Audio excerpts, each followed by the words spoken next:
The wagon came into town with one wheel listing, a mule coughing blood, and a woman inside whose age made the boys stare and the mothers look away. Her name was Lottie Harrow, and she had ridden 6 weeks across bad land with a cracked rib and 2 letters in her satchel. One was from the church in Dustwater, Utah, accepting her as a new member of the flock. The other was from a man named Elias Boone, written in a hand that wavered like wind-blown grass, who'd paid 50 cents to the Denver matrimonial agency and requested specifically a woman who was strong of bone, Christian in word, and willing to work. Lottie had answered with a short note and a daguerreotype from 20 years earlier, taken before the scar on her jaw and the fall that shortened one leg. She hadn't lied, just hadn't told. Elias hadn't replied, but she came anyway. The desert wasn't worse than Kentucky had been. At least here no one knew her name, not yet. She stepped out of the wagon in a faded lilac dress, holding her back straight even as pain sang through her ribs.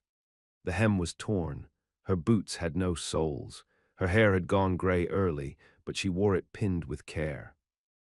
Children stared. A rancher's wife muttered. She walked to the church, holding the letter from Pastor Wills. She was expected. But when she stepped through the doors, silence fell sharp as an axe. A girl giggled, a man coughed, and the preacher, thin as a post and twice as wooden, stood in the pulpit blinking. "You're Lottie?" he asked, slow and disbelieving. She nodded. "I was told to come here first." Someone snorted. A woman near the front said, "She looks like she birthed Moses." They laughed then, not kind laughter, ugly, curling laughter that spread like fire. Even the children laughed, trained by hunger and cruelty. The preacher didn't stop it. He only said, "We expected someone younger. Elias Boone isn't here. He's not a man to marry up with someone old enough to be his mother." "I came for the work," Lottie said, quieter. "I didn't ask for—" But the laughter drowned her. The room buzzed with it, and she turned, walked out before they could see her eyes water. Dustwater had 2 streets. She went to the end of the second and sat under a dry cottonwood. Her ribs screamed, her hands trembled. She had 1 penny left. No food, no water. A man had promised, and that promise, thin as bone ash, had gotten her here. She closed her eyes. "Ma'am." The voice came soft, uncertain. A boot scuffed. She looked up. He was young, maybe 30, dust on his shoulders. Hair too long and shirt torn across the collar. His left hand was wrapped in stained cloth. "I was in the back," he said. "Didn't laugh, thought you might want some water." She stared. He offered a canteen, leather cracked but cold inside. She drank slow, then handed it back. "You Elias?" she asked. He shook his head. "No, my name's Wade, Wade Kavanaugh." She waited. "I got land," he said, "sort of squatter's patch down south. No herd, no house, just 2 goats and an ox that don't listen. I saw what they did in there. You don't deserve that." "Don't matter what I deserve," she said, voice quiet. "A man called me here. I came. Seems I wasted my legs." Wade looked at her for a long time, not at her face, not at her hips or hands. He looked like a man staring at a storm that had finally come. Then he reached in his coat and pulled out a folded paper. "I got this marriage license," he said. "Was gonna use it for Clara Dennett. She ran off last month with a gambler, took my boots too. I ain't got a preacher, but I got the paper. You want it?" She blinked. "What are you asking me?" "I'm asking if you want to be married today. Right now, no church. Just me and you and the paper and the wind." She stared. Then said, "You don't know me." "No," he said, "but I reckon I know enough. You didn't cry in there. You didn't scream. You walked out with your head up. That's good enough for me." She thought of Kentucky, of what she'd run from, what she'd buried. "I don't have dowry. I don't have much at all." Wade nodded. "Neither do I, makes us even." The sky above them was hard blue. The wind rose. All right, she said. He grinned, sudden and crooked. All right, he echoed. He pulled a stub of pencil from his boot and wrote both their names on the paper, shaking from the effort. His handwriting was worse than the agency's. She signed beside him. They found an old ranch hand to witness, a man so drunk he asked if this was a funeral. They married under the cottonwood, the town church bells ringing for someone else. They walked south by dusk. No wagon, no saddle. Just Wade's coat now draped over her shoulders and the goat trailing behind them like a shadow with horns. The ox had gone lame 2 days ago, Wade said, so it had been left tied near a riverbed, dumb and irritable like most men he knew. By midnight, the sky cracked open with cold stars, and they reached the patch of earth Wade called home. It wasn't much. A canvas linta staked over a slab of scrubgrass, a hole dug for fire, a skillet buried in ashes. One goatskin hung stiff over a branch, curring badly. Wade knelt to light kindling. Lottie stood in silence, wind pressing her skirt to her legs. "You thought I was crazy back there?" he asked, striking flint. "I still do." Wade laughed soft. "Figured. You got a name that's been through things." She didn't reply. Instead, she moved to gather deadfall and dropped it near the fire ring without a word. Her hands remembered work. They didn't need permission. They didn't sleep much that first night. The cold cut through their silence. She lay curled beneath his coat, and he sat up beside the dying fire, carving nothing into a stick, his eyes watching the dark. At dawn, she found a pail and walked to the creek. Wade showed her how to trap frogs with a noose of string. They boiled them and chewed the bones. Hunger makes delicacies of small things. Days passed like that. Quiet, grinding days, no talk of love, no mention of the wedding or the town that had laughed. She mended his shirts. He fenced what little space he could manage. Together they set traps for rabbits. She surprised him by gutting the first one without blinking. He didn't ask how she'd learned. By the second week her limp had eased, though the ribs still burned. She used her left hand more, favoring the right. Wade didn't press, but he noticed. Then came the preacher. On a Monday, when the sky was the color of ash and snow whispered out of nowhere, a rider came from town. The horse snorted steam. The man wore his collar like a badge. "Miss Harrow," he called, then saw Wade beside her. "Or is it Mrs. now?" Lottie didn't answer. The preacher dismounted. "We heard word, didn't believe it, thought you'd left." "You heard wrong," Wade said. "I came with questions." No one invited questions. The preacher ignored him, looked to Lottie. "The town's uneasy. You should know people talk." "I don't hear them." "You came under false pretense." "I came on a letter. Not my fault the man dried up." He studied her like a specimen. "And now you're married to this drifter. No church blessing, no banns, just a paper in the dirt." Lottie stepped forward. Her voice was low. "You humiliated me in front of God and neighbor, then wonder why I went to someone who didn't spit in my face." The preacher's mouth went flat. "That town's God-fearing. We don't take to strangers reshaping the order of things." "She's my wife," Wade said, stepping between them. "That's the only order I care for." "You'll regret it," the preacher warned. "A woman like that brings ruin." Then he turned, mounted, and rode back into the storm like a crow retreating. They didn't speak after he left, not for hours. Lottie cut kindling. Wade dug a pit for the winter root cellar. Later, as the fire snapped, she said, "He's not wrong." Wade glanced up. "About what?" "I have brought ruin more than once." He stirred the coals. "You running from a man." "No, from what I did to him." Xylan's stretched. "I killed him," she said, voice flat as the canyon walls. "He had it coming, Law didn't agree. Wade didn't flinch. He hit you. Worse. He poked at the fire.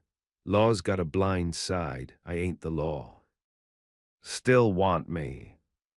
Wade leaned back, resting on one elbow. Woman who survives a man like that don't scare me. She's the kind I'd trust in a storm. Lottie blinked hard, but said nothing. Next morning, they rode into town together. They needed salt, beans, more shot. Her dress was mended now, pinned at the waist. Wade's boots had been stitched with horse sinew. They looked lean, tired, and tougher than 2 weeks before. The general store's bell rang as they entered.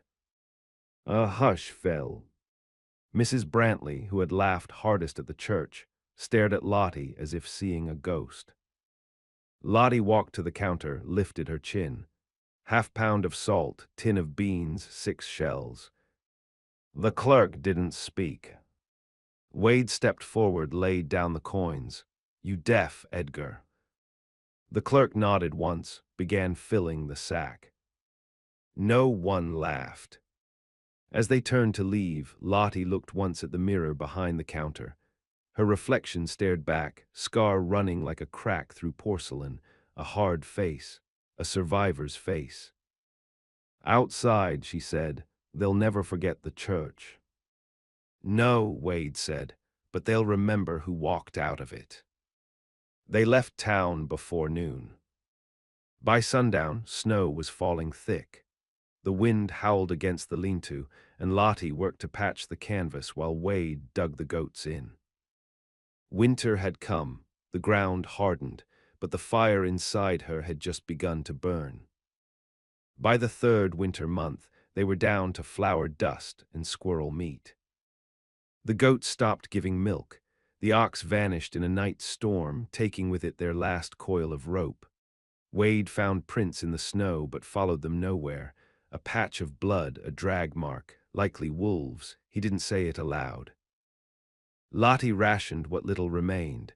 She scraped lichen off stones and brewed it with bark, made broth from hooves and melted snow. Wade watched her work like he was watching war, slow, painful, necessary. We'll make it, he said once. Lottie didn't answer. She just kept stirring. One night, when the wind broke the flap open, Wade came back from setting traps with blood on his hands, not from an animal, but from a split across his knuckles. Lottie bandaged him with one of the old letters, torn into strips. You fight someone? She asked. No, he said, fence post. She knew it was a lie, but didn't press. In the dark, lying beside the fire, she said, I used to think marriage was a kind of prison, a soft one, but it rotted you slow. And now it's work, but the kind I can live with. Wade looked over at her, eyes unreadable. You think they'll come? Who? Townfolk preacher, Brantley, one of them. They don't forget women who shame them, not in places like Dustwater. He nodded, then added, let 'em come. They did. Not as a crowd, not with torches or threats. It started with silence, rumors spreading like dust through parched brush. At the store, they were charged double. At the creek, someone dumped hog entrails upstream from where they drew water. The old ranch hand who had witnessed their wedding vanished. His cabin burned. Then came the Sunday Lottie found a cross carved into their tree. Deep and clean, fresh sap bleeding from the wound. She didn't cry. She wrapped her shawl tighter and burned the meat anyway. They're warning us, Wade said. No, she said, they're testing us. So they stayed. Winter dragged on with brittle claws. They slept in shifts, started trapping closer to the canyon's mouth, where rock gave cover. In that silence, something shifted. Wade began calling her low. She began leaving coffee hot for him, even when there wasn't enough to go around.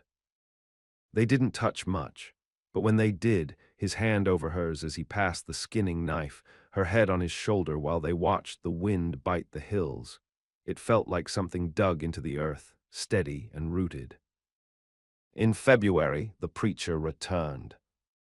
This time with two men, Brantley's boy and a stranger with a pistol slung low on his hip. Wade met them halfway down the rise.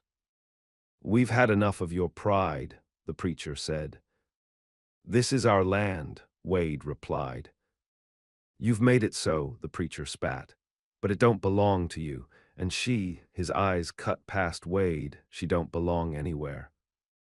The pistol man stepped forward. "She got a bounty," he said. "State of Kentucky, woman slaughter." Wade said nothing.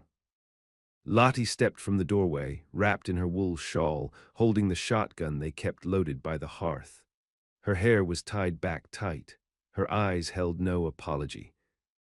"She was my husband," she said. "He tried to hang me with my own apron strings. I stopped him." The bounty hunter grinned. "Law says you ran, that's guilt. I say I lived, that's truth." The preacher raised his Bible like a sword. "You bring sin here, you stain the dirt with it. We come to take you back." "No," Wade said. "You come because she reminds you that a woman can survive without your mercy, and that scares you." The pistol man stepped closer. "You hiding a fugitive." "She's my wife," Wade said. "She's not hiding, she's living." "I got paper says different." "Then come take her," Wade said, calm as ice. Lottie didn't move. The barrel stayed aimed low, not at the men, but near their boots, close enough to mean business. The wind carried a hawk's cry. Silence hung. Then the preacher stepped back, his face drawn and pale. "Let them rot," he hissed. They turned and left, hooves cutting the frost like glass shattering. That night, Wade said, "You'll need to leave if they come again." "No," Lottie said. "This is my land too now. I've bled in it." He looked at her. "You've killed once. Can you again?"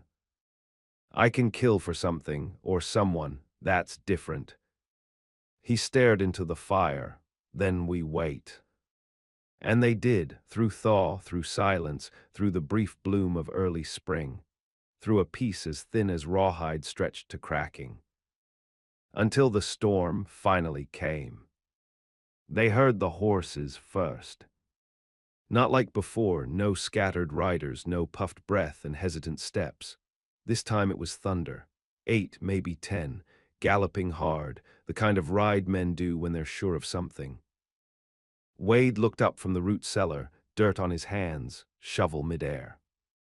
Lottie had just finished loading the stove. She paused, breath caught behind her teeth. He said one word, "Inside." She didn't argue. By the time they reached the lean-to's door, she had the shotgun. Wade took his rifle from under the canvas, checked the chamber, slung it over his shoulder. They didn't speak, didn't need to. They had known this moment was a seed. It had grown in silence, now bloomed in the sound of hoofbeats. The riders didn't dismount.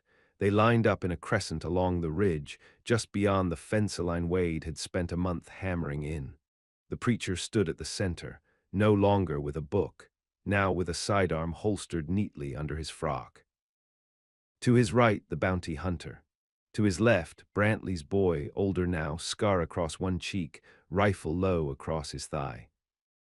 Wade stepped out slow, rifle still shouldered, barrel tilted down.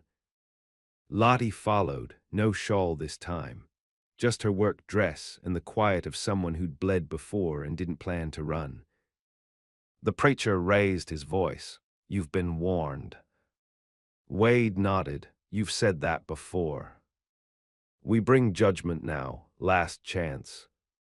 Lottie stepped forward. "If it's judgment, don't send 10 men, send God." That got a murmur, someone spat. Brantley's boy raised his rifle halfway. The bounty hunter said, "We've got papers. She's wanted. She comes with us." "No," Wade said. "You'll have to drag her, and that means dying first." "Then you're dying too." Lottie raised her gun. I've buried one man. I got room for more. And that's when the first shot cracked. Not from the riders. From behind them. Echoing from the canyon. Confusion broke like a whip. One of the horses bucked and a rider fell sideways. A second shot took out another man's hat and nicked his ear, screaming, dust. Wade dropped low, shouldered his rifle, and fired clean. One of the rear men fell, blood like a kicked bucket. Lottie stayed steady, fired once. Her target's horse reared, the man falling under it. Chaos now, screams and panic and a sudden stampede of fear. Riders turned, fled. Only the preacher remained, frozen, gun drawn, shaking. Wade walked toward him, slow. "You came out here to kill," Wade said, "but didn't bring a spine." The preacher swallowed. "She's not your burden." "No," Wade said, "she's my choice." The preacher raised his pistol, but his hands trembled. Lottie stepped beside Wade, aimed. The preacher looked at her face and saw the truth in it, not hate, not vengeance, just resolve, a weight behind her eyes that meant nothing he said would matter. He dropped the gun. Then he turned and walked, boots crunching frost. Behind them, the canyon edge stirred. A girl, couldn't have been more than 16, stepped from the rocks with a Winchester in her hands. Her hair was tied back tight, her dress torn. She didn't speak. Lottie nodded once. "You shot first." The girl nodded. "Why?" The girl looked down the ridge at the corpses, then back at Lottie. "Saw the way they rode in, saw your face, figured you were like me." Wade lowered his rifle. "What's your name?" "Mara." Lottie stepped forward, gently took the gun from her. "Come eat." Mara followed them without question. That night they buried the dead. No markers, no prayers, just stones and wind. By the fire, the girl sat eating squirrel meat in silence. Her hands shook. "Where'd you come from?" Wade asked. "North Ranch near Broad Hollow, my uncle." She trailed off. Lottie didn't press. She only said, "You can stay." The girl looked up. "Even with blood on me." "We're all blood-stained here," Lottie said. "Question is what you do with it next." Mara didn't answer, but she didn't leave. In the weeks that followed, the canyon turned green again. Goats birthed twins. The traps came back full. Rain fell, cold and steady, and the ground softened. Lottie built a second shelter with Wade, her hands sure on the saw. Mara helped, quiet but swift. Town didn't send anyone after that. Not even to collect the dead. No preacher came to offer pardon. No one dared. One morning, as Wade trimmed fence posts, Mara walked up holding the wanted poster. It had been found nailed to a tree half a mile down. Lottie took it, looked at the sketch. The face barely resembled her anymore. She threw it into the fire. Wade watched it curl and blacken. "That your ghost?" Lottie said it was, but she's dead now. They watched the ashes lift, carried by wind across a land that no longer answered to Dustwater or its god. No longer haunted. Just theirs. Spring came like an apology, slow and awkward, warming what frost had broken. The earth loosened, roots swelled. The narrow creek fattened with meltwater, and birds returned, sweeping the canyon with their hard calls. Lottie stood in it all, arms bare to the elbow, turning dirt with a rusted spade as if unearthing bones. She moved methodically, planting what they'd bartered from a passing Basque shepherd: onion bulbs, fingerling potatoes, rough-cut seeds wrapped in wax cloth. Wade fixed the roof. Mara fletched arrows beside the fire. Nobody spoke of the men buried under the rise. The ground kept its own silence. They learned to match it. In early May, a stranger came. He wasn't from Dustwater. He rode alone, lean man, no badge or Bible. Black hat, travel-worn, beard streaked with road dust, rode a roan mare with a limp in the front leg. Lottie saw him before he called out. She'd been kneeling beside the fence, tying twine to the stakes Wade had hammered straight. She watched him ride up slow, like he wanted to be seen from a distance. Wade stepped from the lean-to, hand on his rifle, didn't lift it, yet. The man raised a palm, not looking for trouble. "Then don't bring any," Wade replied. "I'm looking for someone," the man said. "Name of Lottie Harrow." Mara stepped beside Lottie then, just appeared, quiet as always. One hand on the bow she now wore strung across her back like a spine. Lottie rose, brushed her palms clean. "You found her." The man nodded, took off his hat. "Name's Jeb Carter, I knew your brother." Lottie's face stayed blank. "He worked for me, Kansas Rail Run, before he got conscripted." "I didn't have a brother," she said. "He dismounted anyway. He told me otherwise, said your name was Lottie Harrow, born in Clover Hollow, ran off at 15 after a man did you wrong. Said he tried to find you but never could, died with your name on his lips." Lottie's breath caught like a hinge sticking. Wade stepped closer, silent. "Jeb said he left something, wanted it delivered if I ever crossed your name." From the saddlebag he drew a satchel. Leather, sun-bleached, the buckle tarnished. Lottie didn't move to take it. "Why now?" she asked. "Took me years to match the name to a place. Then I heard talk in Dustwater. Town too scared to speak your name like it was a curse." Mara grinned at that.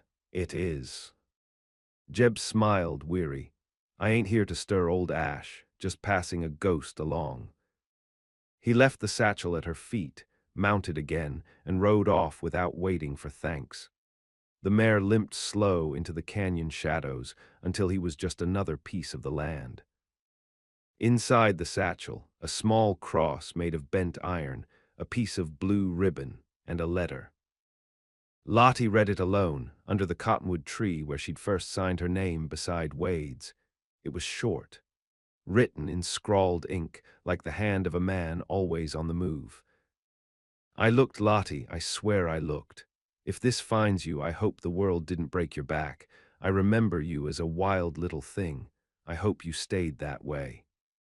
She folded the letter, pressed it against her ribs, sat still for a long while. When she rose, her face looked the same. But something in her eyes had shifted, like soil after a deep frost, turned, softened. That night she burned the letter in the fire, not out of anger, not shame, just to let it go.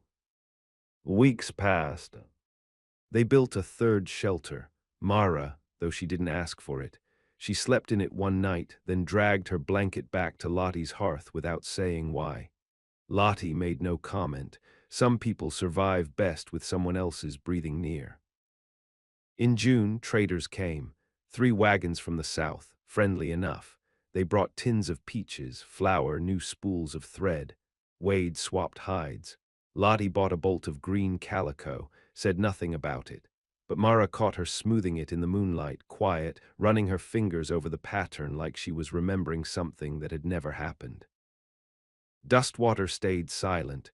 It was less than 10 miles north, but it might as well have been another century. The preacher was gone, so were Brantley's kin. Fear had thinned their pride. Nobody mentioned the name Harrow anymore. And yet the land remembered. Once, while checking the traps, Mara found a pair of children hiding near the ridge. Thin things, no shoes, faces cracked with dirt. She brought them back without question. They wouldn't speak for 3 days, just ate, slept, watched. Then the girl whispered that their father had gone west to mine silver, never returned. Their mother died in the spring rains. Lottie didn't ask more. She showed them how to wash with creek sand, gave them names when they refused to speak their own, Ash and Thorn. Wade built bunks into the lean-to. Mara gave the girl her extra knife. The place grew not like a town, more like a scar healing over with new skin. Raw, ugly, strong. People started coming, one by one, always quiet, always thin. A woman with a cleft lip and a baby that never cried. A man with burns up both arms. A teenager with bruises still blue on his throat. No one asked questions. They were given space, food if there was some, work if they could. Lottie said once, "We'll run out of space." Wade answered, "Not before we run out of mercy." By midsummer there were 11 of them. No law, no church, no graves with names. Just a place where no one laughed at you for surviving. And somewhere beyond the cottonwoods, beyond the fire pit and the shelters, the land watched, waiting for what came next. By the time the monsoons came, the canyon had changed. Rain didn't just soak the land, it revealed it. Cut deep new channels through the rock, uncovered bones long buried, rusted iron, the black rot of old timber. The kind of things towns forget on purpose. But here, nothing stayed buried. The lean-to had become a cabin, one room, then two. Mara carved a lintel for the door from a cottonwood branch and etched a mark into it, a triangle the shape of an arrowhead pointing down, a symbol of shelter, of resistance. They never spoke of it, but every newcomer paused at that mark, hand brushing it as they entered. Wade built a smokehouse. Lottie oversaw the digging of a well. The children slept through thunder now. They weren't afraid of the sound. Mara began training the others, how to fire straight, how to vanish into rock, how to take down a man twice your size if you knew where to hit. It wasn't a militia, not really, but it wasn't nothing either. And still they came. Broken men, hunted women, runaways and ghosts. They arrived not with hope, but with need. Lottie never turned them away. One day a rider came with news. Dustwater had a new preacher, young, with gold buttons and polished boots, said he'd restore order, said he would cleanse the valley, said the woman called Harrow was to be brought to trial by the year's end. Wade didn't flinch when he told her. Lottie simply said, "He'll come." And when he did, it wasn't with a gun. It was with ink. In late August, a letter arrived, pinned to the gate with a carving knife. Wade found it first, pried it loose, read it, brought it to Lottie while she poured water over cut roots. "He wants a meeting," Wade said. Lottie looked up. "He'll come alone," Wade added. "He says if we won't answer to God, we'll answer to man." She dried her hands, took the letter, read it, smiled once, faint and humorless. Then said, "Good." They met him under the same cottonwood where she'd signed her name beside Wade's months and a lifetime ago. The new preacher wore clean linen. His hair was combed. He carried no weapon, just a folded book in one hand and a crucifix around his neck. "I came," he said, as though that was bravery. Lottie sat on a stump. Wade stood behind her. Myra flanked the tree with a bow across her lap. "You've built a heresy," the preacher said, "a gathering of fugitives, lawbreakers, blasphemers." Lottie watched a crow shift above them, preening in the branches. "We've built a place where no one starves. You protect murderers. I protect survivors. You deny the law." "No," Lottie said, "we remember what the law forgets. That men in collars and uniforms aren't the same as justice." The preacher opened his book, pages fluttered. "You'll be judged, not by me, by history, by what you've made here." Lottie stood. She walked past him, picked up a stone, held it. "Then tell history this," she said. "You tried to break a woman and failed. You tried to shame her, and she built a kingdom from the pieces." She handed him the stone. He looked at it, confused. "Throw it," she said. Isn't that what men like you do best? But he didn't. He turned, walked back down the trail alone. The crow followed him. They never saw him again. By the end of September, the canyon had a name. People who came whispered it like a secret, Harrow's Hollow. Not in reverence, in warning. Come only if you mean to stay. Come only if you've run out of places where mercy is sold by the ounce and justice never comes. Lottie marked the gate with charcoal one morning, just her name and the year. Wade carved his below. Mara didn't, but her arrows hung on the doorframe, always ready. The children grew. Ash learned to set traps. Thorn learned to lie without blinking. They called Lottie Mama Low sometimes when they thought she couldn't hear. She always did, but she never said to stop. One night the three of them sat by the fire. The others were asleep. The air was thick with wood smoke and the smell of boiled roots. Wade asked, "You ever think of leaving?" Lottie said, "This place is the first thing I ever built with my own hands. No one'll take it from me." Mara added, "We'd burn it before we let that happen." Lottie looked into the fire, saw her own eyes reflected back in the flame, not soft, not kind, but steady. She said, "We won't have to." And she was right. No lawman came, no posse, no preacher bold enough to cross the line into the hollow. They were a shadow in the hills, but not forgotten. Lottie lived to see 50. Wade died before her, peaceful in the night, one hand curled in her shawl. She buried him beneath the cottonwood, the same one they married under, the same one the blood had watered. When Mara took the children east to scout trade routes, Lottie stayed behind. The hollow didn't need her anymore, but it remembered her. And when she died, years later, no one mourned loudly. There were no songs. Just silence and then firelight. And then the steady rhythm of work continuing, seeds planted, arrows fletched, fences mended. The kind of life a broken world never expected her to build. But she did. And it stood.